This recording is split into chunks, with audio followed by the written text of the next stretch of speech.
coming at you with the news within our school. CSAS is experiencing a widespread sickness with the students and teachers. The sickness is unknown and it is causing an everyday visit to the nurse. Also, multiple students have been sent home after coming to school for a few hours due to them not feeling very well. Just then within the last week, which is January 27th through the 31st, there were 225 student absences and 17 teacher absences. There are multiple precautions that these individuals around the school should take to assure that the sickness doesn't grow more within the school or spread outside of the school, which could affect others. To prevent the getting sick, you should wash your hands, cover your cough, take medicine, and visit the nurse or doctor immediately. Thank you. Just in, there has been 2 reports of Chinese cities on lockdown. The coronavirus has spread and caused 362 plus deaths and over 1,000 casualties and citizens infected. In the United States, there has been 11 reports of people infected. Common symptoms are running fever, pain in the neck, headaches, and coughing. To prevent this disease, watch your surroundings as you enter public places and wear a mask. This is my mask to keep me prevented from catching this disease. This is Griffin with your World News. A Red Bank officer was shot and killed by his wife on Saturday, February 1st, 2020, right outside of Kodak, Tennessee. The wife's name was Melissa Smith, and she was charged with first-degree murder. Earlier that day, the couple was reportedly arguing when they pulled over at a visitor center where the argument continued. Shortly after, she pulled a gun on her husband, James Smith, and shot him. James was found lying on his back with his wife kneeling over him with her hands on his stomach. When people found him, he was taken to the UT Medical Center, but died later that same night around 7:23 p.m. Many people are affected by the death and will be greatly missed, all of us. Hello, I'm Isabella, and I'm going to be telling you about what's happening in our nation today. On Monday, February 3rd, an unidentified male opened fire on a Greyhound charter bus, NBC reported. The bus was taking Interstate 5 around 1:30. Police and other authorities were receiving calls from passengers claiming the shooter was on board. The bus driver pulled over after about 9 shots were fired and attempted to calm the shooter down. The gunman luckily came to reason and listened to the bus driver. He got off the bus and left the weapon. Then the bus driver drove to the nearest gas station, a Valero gas station, and the shooter was arrested. Authorities claimed the gunman was cooperative and very responsive. Unfortunately, 5 passengers were injured and 1 woman was killed. No names have been released, but thanks to the heroism of the bus driver, only 6 out of 42 passengers were hit. So that's the current news of our nation. Now to state news. On February 3rd at 6 p.m., Governor Bill Lee gave the second State of the State address at the Capitol, discussing the changes he is planning to make in the Tennessee community. The topics he focused on last Monday night has many connections to his first state address, where he spoke of his plans to combat schools, economy, and the criminal system in Tennessee. In his second address, he focused mostly on the costs and plans for the school system he is hoping to employ. He has a plan that holds a $40.8 billion budget for schools. This includes $250 million for mental health services in Tennessee schools and $64 million for students' choice programs. He will also raise the in-state teacher salary from $36,000 to $38,000 in hopes of raising it to $40,000 at a later date. To combat the criminal system in Tennessee, he has a budget of $115 million to supervise those on probation and parole.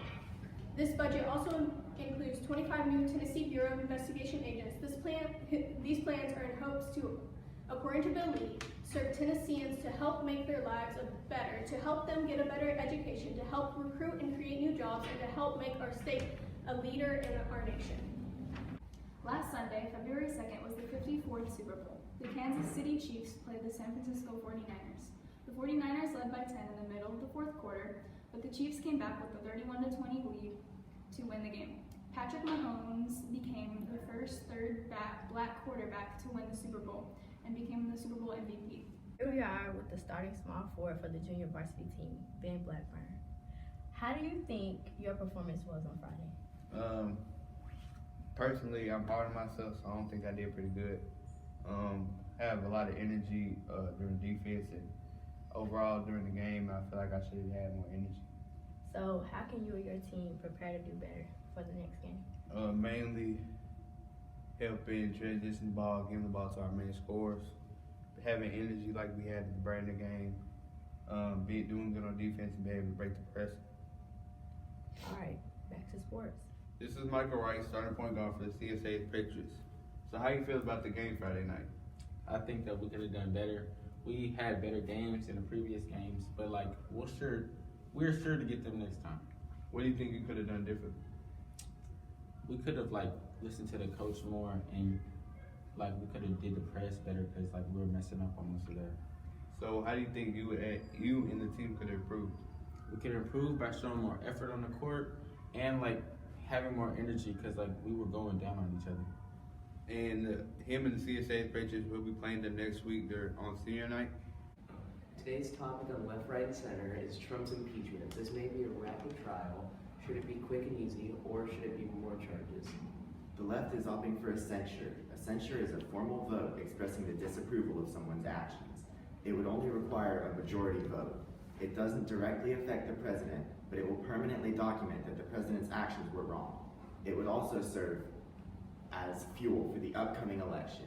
Some Democrats disagree, saying it is more symbolic than anything.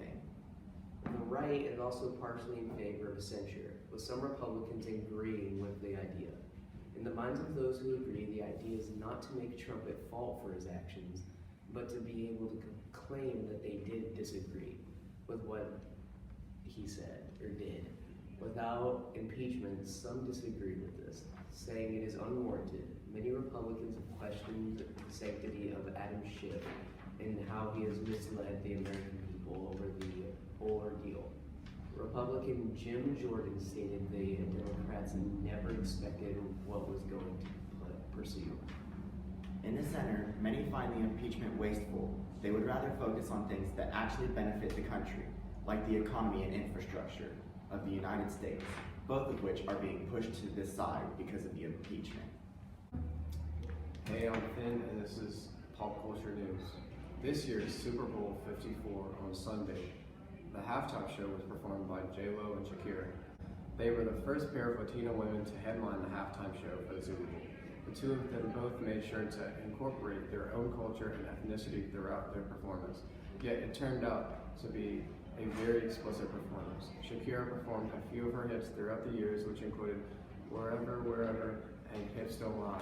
J-Lo came on and surprised the crowd as she performed a dance from her new hit movie, Usher. The show continued by bringing out pop artists such as Bad Bunny and J Balvin, yet the performance continued to get less and less kid-friendly. The halftime show ended with millions of faces frozen in shock and no, their hips do not lie.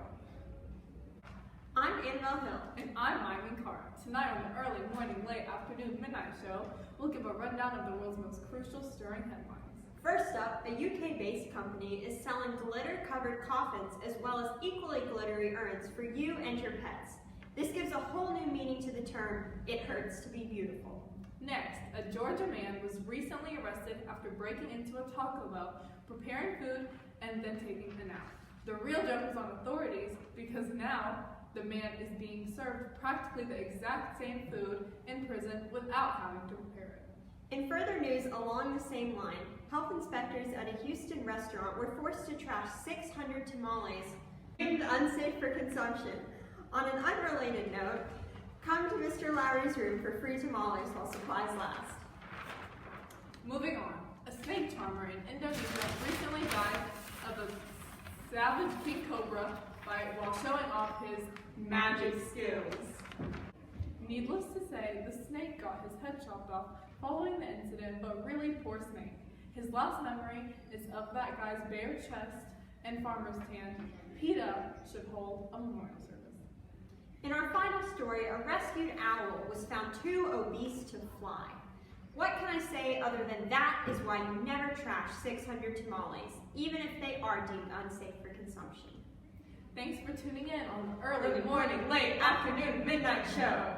Join us next week on CSAS News for your dose of current events.